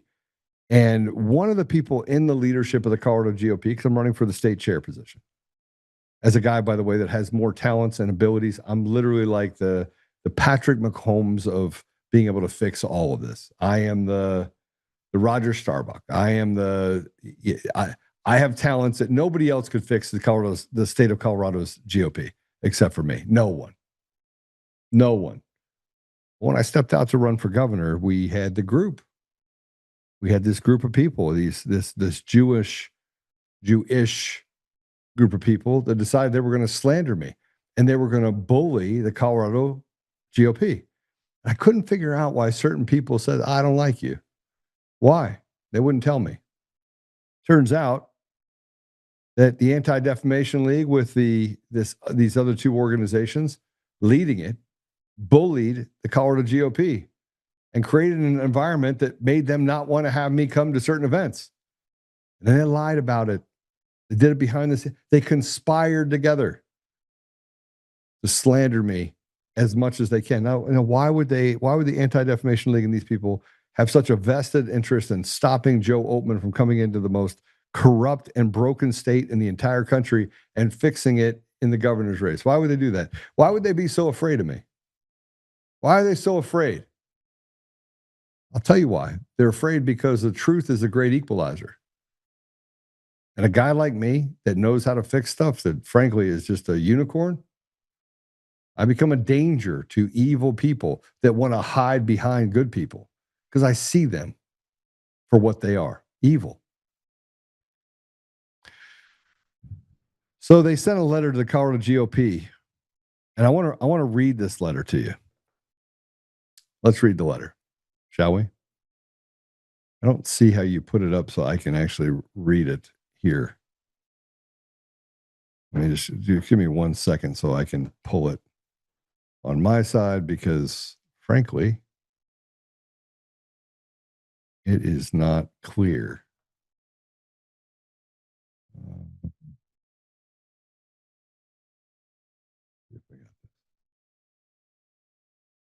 And just so we're clear, the phone call that I got was, Joe, are you an anti-Semite? And I said, no, I'm not. So let me read this to you. This is from the Colorado Jewish Action Alliance, the ADL Mountain States, and the Jewish Colorado Community Relations Council. Okay? These organizations came together on the top of this in order to slander me with impunity and to do actual harm. It did actual harm because there was a contract that I did not receive as a result of this. So there is massive amounts of damage that this has been done. And I'm going to find out just how deep it goes. And it was sent to the House Minority Leader and the Senate Minority Leader at the legislature as well. So they wanted to do as much damage as they possibly could to muzzle me. Dear Chairman Horn, we are deeply disturbed by the repeated public statements made by Republican gubernatorial candidate Joe Oltmann calling for the execution of Jewish elected officials in Colorado. Just so you know, that's not what I said. Not at all. But let's not let the truth get in the way of these liars. On behalf of the Colorado Jewish Action Alliance, ADL Mountain States, and the Jewish Community Relations Council, we write to express our alarm that the dangerous anti-Semitic rhetoric continues to go uncondemned and unchallenged within the Colorado Republican Party's political discourse. These remarks are profoundly disturbing, dangerous, and incompatible with societal norms and public safety. Mr. Oltmann has repeatedly used dehumanizing anti-Semitic language to describe Jewish elected officials in Colorado, referring to them as the synagogue of Satan Jews. Notice how, by the way, they capitalized Satan. Pay attention to that. And has explicitly called for their execution. These statements are not political rhetoric or hyperbole. They are direct advocacy for violence rooted in anti-Semitic conspiracy theories. Even more troubling, Mr. Oltmann repeated the rhetoric publicly again at the Women of Weld County debate last week. Calls for the execution of Jewish public officials invoke the darkest chapters of Jewish history and mirror the language of modern extremist movements. This harm is not abstract. When a political candidate normalizes violent anti-Semitic rhetoric, it places Jewish leaders, the broader Jewish community, and all people at heightened risk. Such language lowers the threshold for real-world violence and signals to extremists that such views are acceptable, even encouraged. Mr. Oltmann's statement do not exist in isolation. Here you go. This is more. He has a documented history of promoting conspiracy theories rooted in long-standing anti-Semitic tropes about hidden elites and a so-called deep state, including leaders' online spaces that trafficked in conspiracy-laden narratives during the pandemic. These narratives have long been used to justify harassment, exclusion, and violence against Jews and other marginalized communities. When a political party allows a candidate to repeatedly call for the execution of Jewish officials to appear on debate stages, attend party events, or otherwise receive tacit legitimacy, it sends a message that the behavior falls within acceptable bounds of political discourse. It does not. We are calling on the Colorado Republican Party to take immediate and unequivocal action. Number one, publicly and clearly denounce Mr. Oltmann's anti-Semitic rhetoric and calls for political violence, which never happened. Pardon, that's not in the letter, by the way. Refuse to provide him with platforms, including party-sponsored events, debates, or forums. affirm publicly that calls for violence against Jewish leaders, or any leaders for that matter, have no place in Colorado politics, regardless of party affiliation. This is not about ideology or partisan disagreement. It's about public safety, moral leadership, and the responsibility political institutions have to draw clear lines against hate and incitement. Silence, delay, and ambiguity in moments like this exacerbates harm. We urge you to act swiftly and decisively. Colorado's Jewish community and all those who value public safety and human dignity are watching closely. Sincerely, Stephanie Clark and Mindy Miller of the Colorado Jewish Action Alliance, Susan Rona at the ADL Mountain States, that's the Big Liars, the Devil's Liars organization. And then you have Brandon Ratner at the Colorado Jewish Community Relations Council. Now, what these people don't seem to understand is that I was very careful. When I say things, it's true.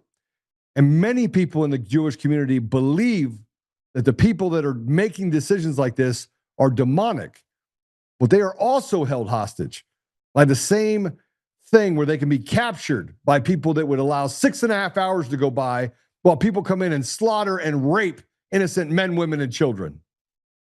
And if you think this is about anti-Semitism, I can promise you this. I've never asked a person, are you Jewish, you Christian, when I sat and helped them. And for these pieces of trash, because they're afraid of me, this is why they limit and create and send letters to different social media platforms. Well, this just gave me enough information and enough ammunition that I can also use this to go after Kyle Clark, because they actually showed the Kyle Clark clip in the email that was sent over to the Colorado Republican Party saying, you should kick this guy off. And they grabbed a little soundbite. Because I speak truth, and because I have an opportunity to always speak truth, they want to use this to silence me, because they know that if I can do anything, I can fix things. I can make it so that people that are marginalized, truly marginalized, people that aren't taken care of, people that are betrayed by the very people they say they represent, once they wake up to the idea that the very people that said that, hey, go over there, those are the people that hurt you, when they wake up to the reality that they're sitting there stabbing them over and over again and betraying every part of who they are in the community, including the people who are Jewish, you will get to a different outcome. And I told you, I told Brandon, I clearly told him, I was like, I sent a letter. In response to this, I gave him the opportunity to sit down with me. I said, sit down. Let's have a conversation. I'll give you until Friday. And then I'm going to become litigious. I just transferred a bunch of money into an account and said, let's go for it. You want to cost me? You want to lie about me? You want to use your bully stick in order to stop the political process and interfere with it? Let's go. And the bad part about all this is that how he responded. So let's go to my letter. Can we go to my letter real quick? Gentlemen, I'm addressing both of you directly in this matter, yet this is more for Brandon to address. However, for transparency reasons related to the undermentioned, Russ, after our conversation reviewing this information, I understand why you're relying on the slanderous claims presented to you by interested parties about me. Brandon, you actively perpetrated these false accusations through secret communications, using lies, twisted rhetoric, and conjecture to defame me and attempt to freeze me out of the Republican Party, among other attempts that include politicians and industry. Brandon, the letter you helped author and send on behalf of the COJAA, ADL, and the JCRC are calumnious. It explicitly accuses me of repeatedly calling for the execution of Jewish elected officials in Colorado, labeling my statements as directly advocating for violence rooted in anti-Semitic conspiracy theories. You and other signatories demanded that the Colorado Republican Party denounce me, deny me platforms, and treat my words as incitement. I am also in possession of additional correspondence in which you have urged similar actions against me with other individuals or entities.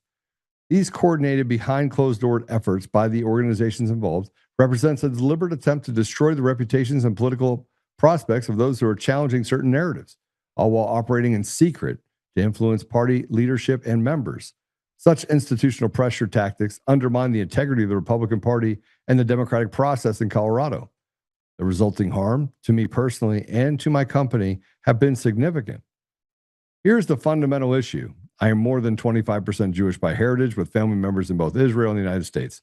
I am not self-loathing. I have visited Israel multiple times and maintained close relationships with rabbi friends and Jewish families who understand my positions clearly. I have never called for Jews or any group to be assassinated or harmed based on their ethnicity or faith. My criticisms have always targeted specific individuals for their actions in office, particularly those I view as engaging in treasonous or deeply harmful conduct against the state, nation, and its people.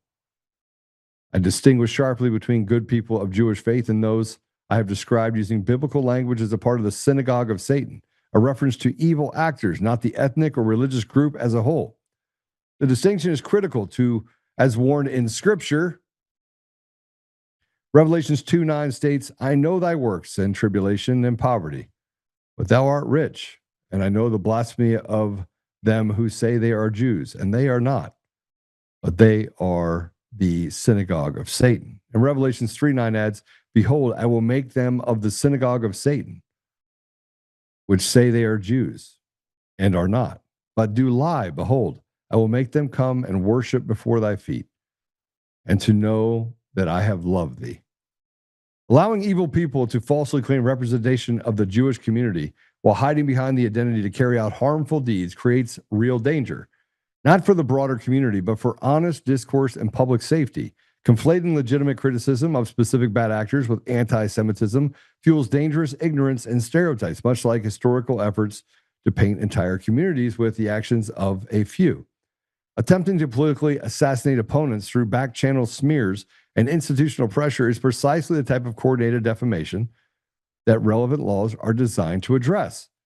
Brandon, I'm providing you with the one opportunity to sit down and resolve this matter amicably with all relevant parties present. If it would be better for all parties to be present with legal representation in the meeting, I think that is equally acceptable. Should you decline or fail to respond substantively by the end of the week, Friday, April 17, 2026, I will have no choice but pursue all available remedies that will include publishing the full chain of correspondence, including your emails and the January 29, 2026 letter by the COJAA, ADL, and the JCRC, addressing this matter publicly on my platforms and in detail with broader Republican membership and Colorado voters. I believe that in transparency, and I think it's important to see how political organizations conspire to hurt others with lies. One way or another, this will be resolved either through honest dialogue or through the court of public opinion and litigation. I'm prepared for both. I think you're aware, as all organizations you brought into this intended disparagement, that I will fight bad people to the end. Your actions spreading false accusations of anti-Semitism and calls for violence behind closed doors while holding office or influential positions represents a clear attempt to silence political opposition through defamation and institutional pressure. People of Colorado deserve transparency on how certain individuals and organizations are working to control narratives and eliminate candidates who challenge the status quo. I intend to ensure they receive it. A private good faith meeting can prevent unnecessary escalation, continued concealment, and attacks will only bring greater scrutiny to everyone. I await your prompt response and will keep my word that until your good faith effort is to resolve this, please share with your colleagues as appropriate. Russ, I do appreciate the opportunity to clarify and correct the record, as well to give you insight. I will keep you informed on how this unfolds. Warm regards, Joe. And this piece of trash, Brandon, says we stand by our letter, which reflects concerns based on your public statements. See, here's the problem, Brandon, you little punk. Let me just tell you what I think. You're probably a little midget. You're probably like 4 feet tall, right? But let me just put this in perspective for you. You did not just say that we have reflex of concerns. You went out to destroy an individual and to slander that individual publicly in a way to disengage the Republican Party with people. I mean, you sent it to the minority leaders. You sent it to everyone. You wanted to make sure everyone knew that Joe Oltmann said the things that he didn't say. And you didn't clarify, you didn't clean it up. You used it to harm someone. That's the definition of defamation. And what is more disgusting is that our state is literally rotted to the core right now because of pieces of shit like you. I won't apologize for it.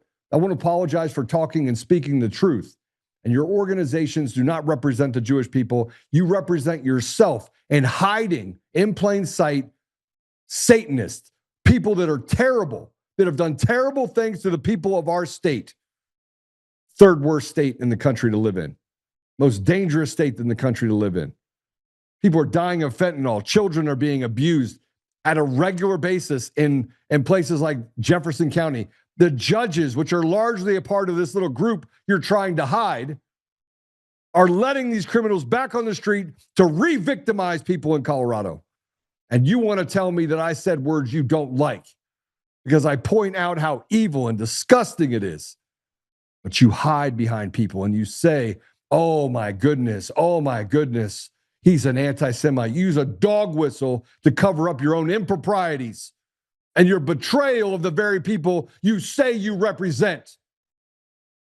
All while I have people of Jewish faith, rabbis, other people that come to me and said, Joe, I can't say it because if I say it, they'll literally destroy me.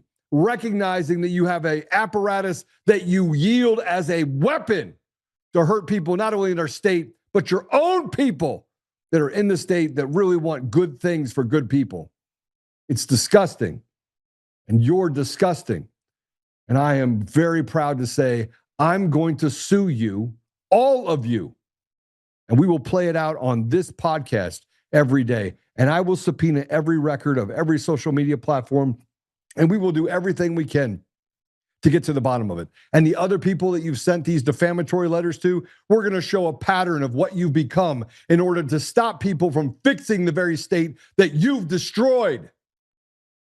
Because you stood in the way of good people, you picked winners and losers, and you stood on people that are just obviously satanic.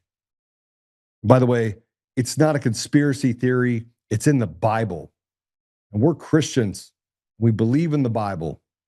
And we stand by it. That's what I think. If you were wondering what I think I just told you very clearly what I think. I'm disgusted by these people. And by these people, let me just clarify that, by the evil doers that use an apparatus in an organization to not promote unity and support of people that should be able to live in peace, but to support evil doers that have done real evil things under the guise of, I get to hide behind them. And if you say anything to me, you're anti-Semitic. You're disgusting. You're disgusting. So let's see how it goes for these people. But more importantly, I want to tell you what else the ADL is doing. They're doing everything they can. You know, they call themselves the Anti-Defamation League, but all they are is the Defamation League. They're an organization of demonic libel. They're the architects of how to steal from the community. They're not an organization that's ever done any good, not at least in the last couple decades, because they've been used as a weapon in order to allow evil people to do evil things. And then they hide behind it like cowards. So here's Jonathan Greenblatt. By the way, Jonathan, you want to have a conversation with me? Because it's going to get expensive for you. Says he's in the process of having all of Nick Fuentes supporters and accounts banned from Instagram and Facebook due to hate speech. He's trying to cancel anyone that follows Nick Fuentes for hate speech. Now just imagine that. You have a guy that, by the way, is dual citizenship. Really, I mean, I don't even know this guy. I don't know him at all. But I can't imagine that he believes or has any sort of faith in God. I can't imagine that he does.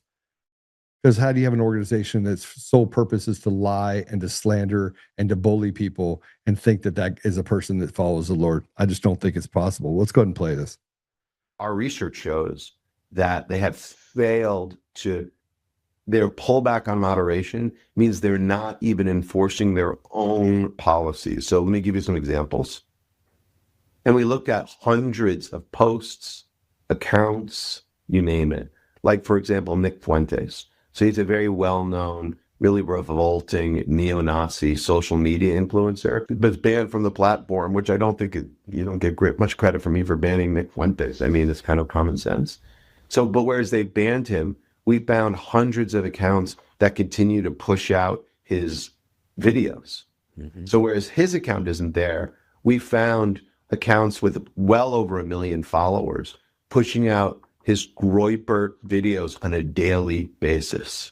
So Fuentes continues to populate and propagate his poison on Instagram despite this sort of cosmetic kind of policy that they've taken. They're not even enforcing their own policy. They get over 100 accounts with millions of followers pushing out Nick Fuentes garbage every single day. So let's ban them. They didn't say X anywhere. Because every time someone doesn't do exactly what they say, they call them anti-Semites and they tell them that they're bad people. We're not bad people. And we reject the idea that some organization can come in and destroy lives. I saw it happen to Ash Ep. You did the same thing to her. And she won. She beat you back into a corner. Now it's time to make sure that whoever else you've done this to, we're going to get access to all of it. I'm going to want every piece of evidence that they have from any social media platform where you went out and tried to destroy them. 6 years I've had to put up with this. 6 years I've had to put up with the lies that come from devilish people like you. Yeah, I'm pissed. You know why I'm pissed? Because at some point the truth should matter and good people should prevail. And you shouldn't be able to enslave your own people while treating the rest of society like dogs. Like you can do whatever you want to them. Here's a recorded conversation from 1972 and 73 between Richard Nixon and Billy Graham talking about what I'm talking to you about right now. It was a warning back then for Billy Graham. The synagogue of Satan is a real thing. These are devils. These are demons. These are terrible human beings that hide like cowards. They cower behind good Jewish people. They're not good people. These are anyone that would stand up for what has been done to our state and our country under the guise of protecting democracy, as they literally do evil things. What they did to Tina Peters is evil. Evil. Play it. You see, the Bible makes a distinction, Mr. President, between two groups of Jews. One is called the synagogue of Satan. There are two different kinds. And those people in the latter days is called the remnant of God's people, which will be Jewish people. And then there's the synagogue of Satan. And nearly all of your religious deceptions in the latter days, what the Bible speaks, latter days could be 1,000 years, what they call the synagogue of Satan. In other words, they are energized by a supernatural power called the devil. This is what the Bible teaches, whether you believe it or don't believe it. This is the biblical teaching, and this is what I believe.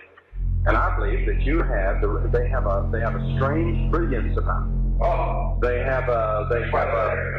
They're smart, and they are energized, in my judgment, by a supernatural power. Well, also they do something else. They're not smart.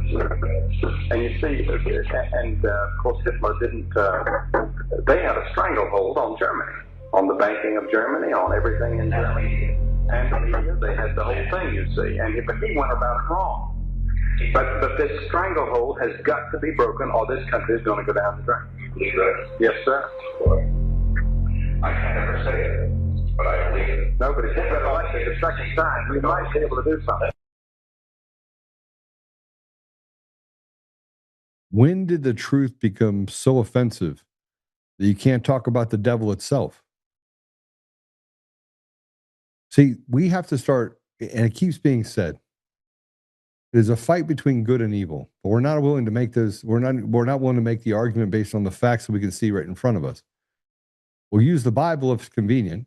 We'll talk about Genesis 13, Genesis 3, Genesis 11. We'll use the Bible as a tool, a stick to say that we should believe this.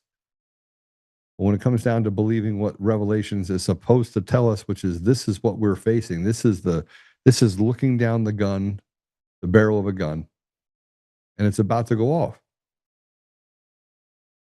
We can separate good people from bad people. We can stop bad people from hiding behind good people. We can look at something objectively and say that is evil and call it what it is. We can call the truth, truth, and we can call a lie, a lie. And we can call the people that are actually saying these lies, liars. We can stop them from doing what they're doing and destroying our country, destroying our states, destroying our children, while separating themselves and calling themselves elites. They did it, not me. I stand on one side, and I stand on the side of God, period. So our Jewish brothers and sisters, they deserve not to be used as cannon fodder. on a day like October 7th. And it wasn't my investigation that led to finding out that they had 6.5 hours that they basically stood down. It was in a hearing in Israel. What went wrong? People lost their jobs and other people, frankly, disgustingly left. They're like, I can't deal with this. This is a betrayal to everything that I represent. And those stories aren't one or two, they're abundant. And the stories of Bibi actually having and giving money to Hamas, that is well documented. He literally got caught on video talking about that he had to do that to keep them close. They manufactured war.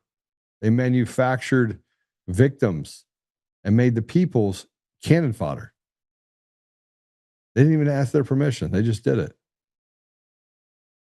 And now we're staring down the same barrel of the same gun inside of our own country that is captured by devilish people who are telling us to sit down.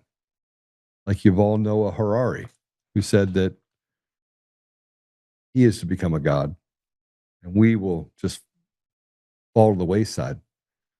And then we need to murder 95% of the population around the world. Now, let me tie all this back to you. You can't get to a broken society without elections being stolen.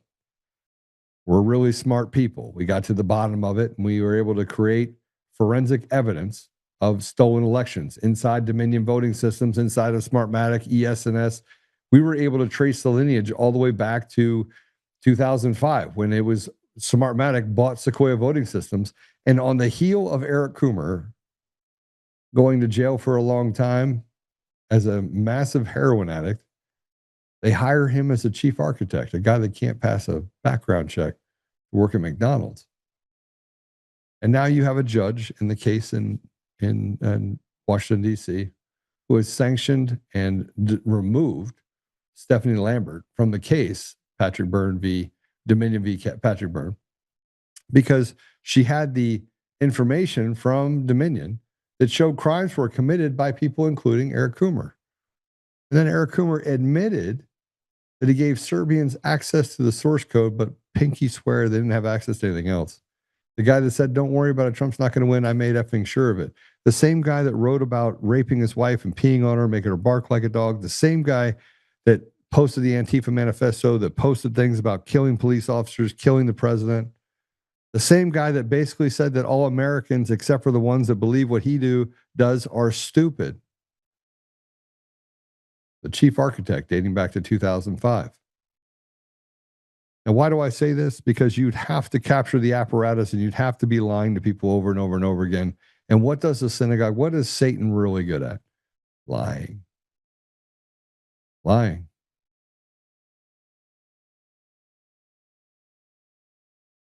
And who owns our Congress? Who owns the judges? Well, if you were to listen to some of these judges, previous judges and a sitting judge, it's pretty out of hand. They have a couple of common denominators. And Satanism is one of them. I want you to see this because AIPAC owns Congress. Except for a few, AIPAC owns them. They speak up, not so much that everyone can hear, but they speak up. Congress just voted to cover up sexual assaults they committed. You have judges that are putting criminals on the street, going after good people, using lawfare to destroy families with impunity across the entire country. They have a rotted apparatus of the judiciary is caused by a rotted apparatus of elections. And now rape and sexual abuse is okay. If you're Congress, we can just sweep it under the rug and say nothing ever happened here as they give themselves raises and eat the pork of the people. Where are we if we're not at the place where we have realized that we are slaves? When organizations can come in and decide who are winners and losers, and with impunity, as if you're in some sort of high school drama club, you can go in and just dictate what bigger apparatuses do and say you're not allowed to let him have a seat at the table at the Republican Party, even though he's the guy that can fix it.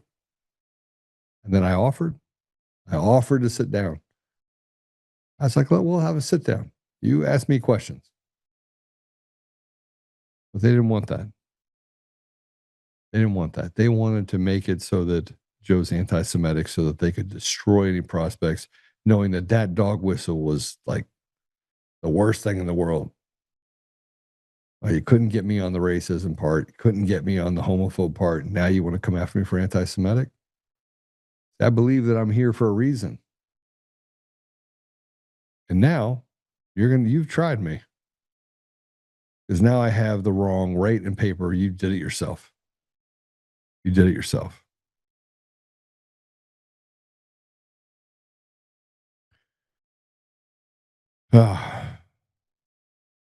Let's see what kind of comments we have. I'm going to do even more. Sunlight is the greatest disinfectant, as they say. And I'm here to give you something else. So I'm running for state chair of Colorado. It's going to be WWE. I got a couple people running against me that aren't qualified. They aren't qualified to run a small company, let alone run the Colorado Republican Party. But I'm going to do a couple of debates, and I'm going to sit down, and I'm going to. But I went last night and met with 35 people in Glenwood Springs, 3 hours from the house, 3 hours to down there, 3 hours back, get on a plane 4 hours later. And I spent 3 hours meeting with wonderful people there. And there's a chair that was there, and this has come up like 6 times. It's from Shawshank Redemption. I've said this now twice on the show. And that is, what is hope? Hope is a dangerous thing. So here's what I know I can do in Colorado. I can restore the integrity of the office because it forgot what it was there for to begin with. It's there to preserve and protect the people's interest. It should be the people's party. We should become so attractive to independents and Democrats that they flock to something that literally has their best interest, that there's a mantra that you have to sign. There's a pledge you have to sign inside the Republican Party that says you will go back and talk to the people. Democrat, Republican, Independent, they have to be accessible to you.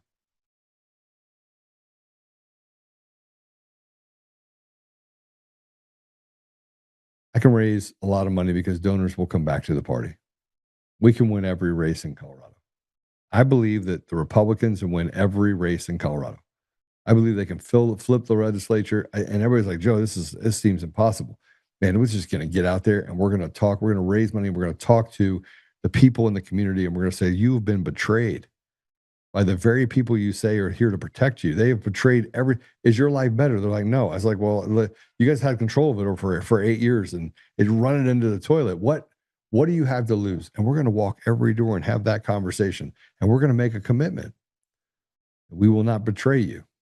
We'll give us one shot. We're going to come out the gate really strong. We're going to get rid of things. We're going to doge the government. We're going to lower taxes. We're going to take away property tax. We're going to do all these things. We're going to make it so that people can live in their state in peace, give opportunity to their children. And I said this to 35 people, and you could see the electricity in the room. Hope is a dangerous thing. And I plan on being the one to put a whole lot of hope up front behind a whole lot of action to follow. We have a blueprint. It's going to be great. It's good to see you, Susan. Chris, it's good to see you. Go ahead and play that video, by the way. Let's play it so you guys can see it. Hey everybody, Tim Burchett. The House just did the most disgusting thing I've ever seen. We just voted to cover up sexual harassment of employees by members, if you can believe that. I got the sponsor right here with me, got Bobert. Y'all tell them what happened. It's shameful. They voted against my resolution that would reveal members of Congress who sexually harass employees on the Hill, women on the Hill, in the campaigns, lobbyists, etc. Shameful. So I don't want to hear. They sent it to the ethics committee. So a bunch of congressmen are going to investigate So let themselves. it go get hidden, right? Yeah, this is exactly where bills go to die. So her privileged resolution is being sent to the ethics committee for members of Congress to investigate themselves.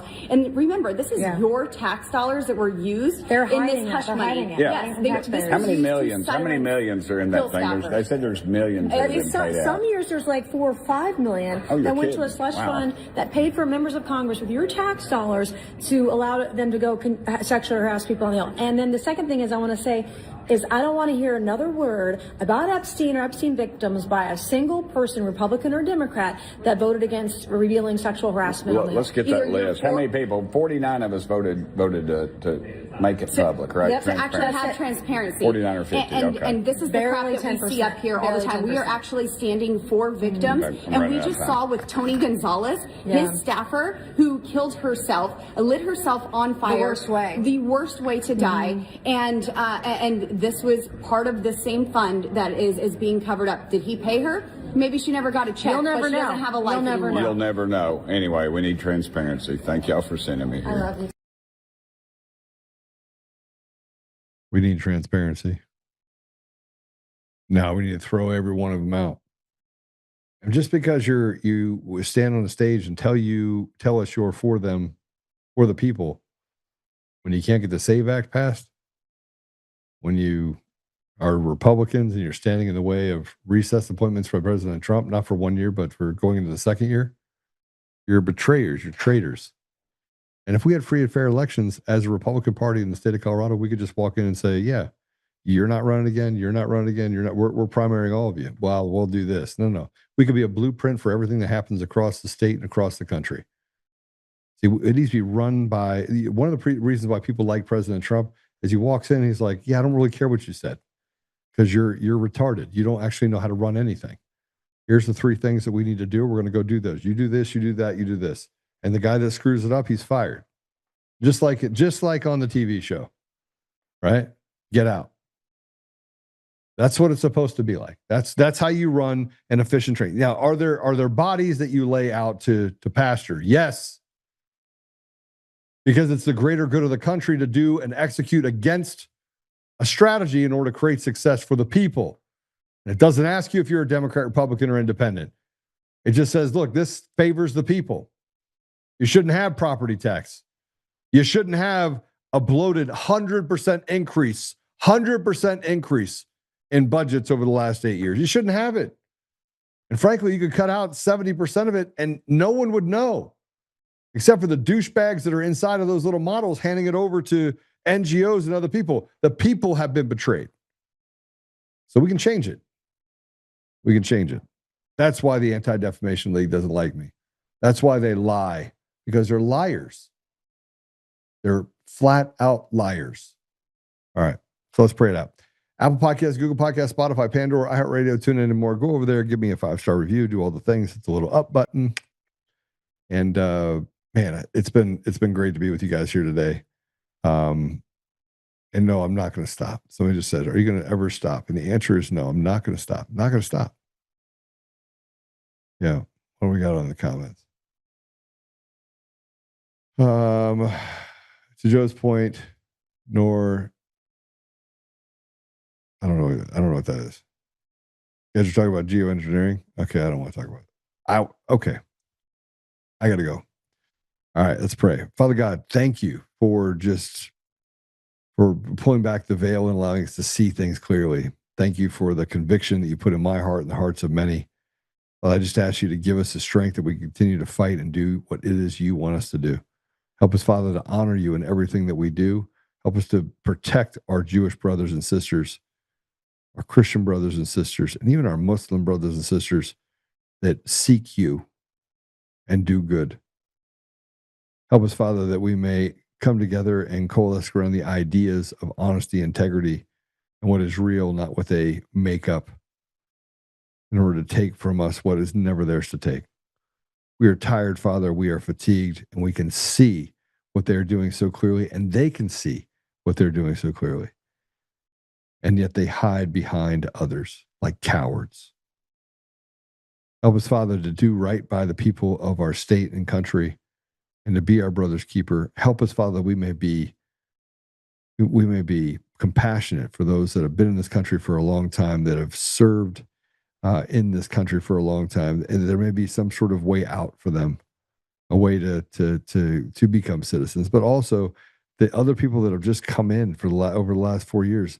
Father, it says we're supposed to be kind and take care of people, but we haven't taken care of the very people that were already here. We're stepping over them and we're dishonoring them. So, Father, I just ask you to help us clear this up as quickly as possible and get to a place where we can have humanity. I say these things, Father, humbly in the name of Jesus Christ. Amen. All right. I'll see you guys way later. What do you got? Anybody not talking about weather? Nope. You're still talking about weather. Oh, okay. Go do whatever you're going to do. Make sure you get the thumbs up button. How do you have all these people on here? You don't have thumbs up. You should give me another 100 thumbs up. 100. Can you get to 100? Can you guys do that before I get off here on Rumble? You guys are probably watching it on TV. I got told that before, that all these people are watching on TV. Well, on the big TV sitting in the living room. Hi, Mom. All right. God bless you guys. And we will see you tomorrow. All right. It's a good week. It's going to be a great week. All right. God bless you.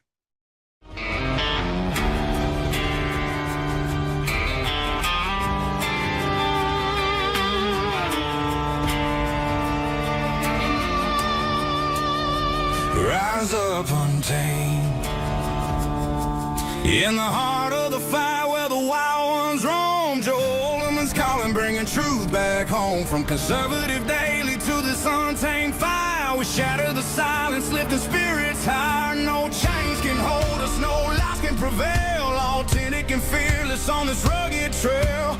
Patriots gather under stars and stripes. Untamed nation, igniting the night. Untamed nation, let the truth roll out in this land of the free. Standing proud from sea to shining sea, we won't back down. Catch the fire, wear the crown. Untamed nation, it's our battle song, motivating hearts where the brave belong. Yeah, untamed and wild, forever strong. Play it again all night long.